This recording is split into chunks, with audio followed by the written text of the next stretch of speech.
Hi hello నమస్తే welcome to film Jalsa. So ఇప్పుడే తికమక తాండా సినిమా చూడడం జరిగింది. మంచి స్టోరీ, మంచి కథని తీసుకున్నారు డైరెక్టర్ వెంకట్ గారు.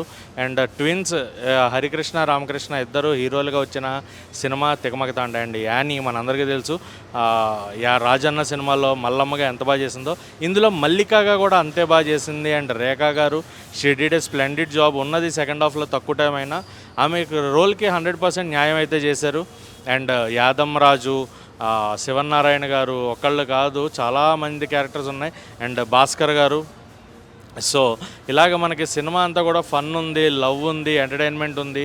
సో ఒక డిఫరెంట్ కాన్సెప్ట్తో మతిమరుపు, ఊరందరికీ మతిమరుపే.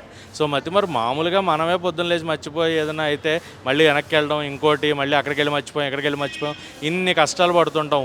ఊరే మతిమరుపు అంటే ఎంత డిఫరెంట్ కాన్సెప్ట్ ఆలోచించండి. సో నాకు అదైతే బాగా అనిపించింది. అండ్ ఆ డిఫరెంట్ కాన్సెప్ట్ని కూడా అందులో ఊరికి పట్టిన ఒక ప్రాబ్లం మతిమరుపు.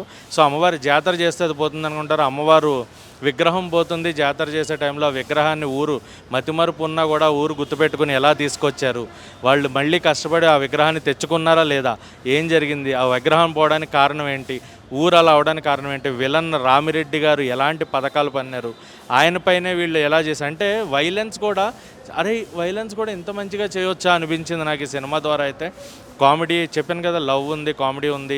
సో సాంగ్స్ బాగున్నాయి. పుత్తడి బొమ్మ సిద్ శ్రీరామ్ గారు పాడారు. సో నెక్స్ట్ లెవెల్ సాంగ్ అది, సినిమాకే హైలైట్ సాంగ్ అది. సో ఎక్కడ కూడా బోర్ కొట్టదు. 2 hours క్రిస్పీ టైం.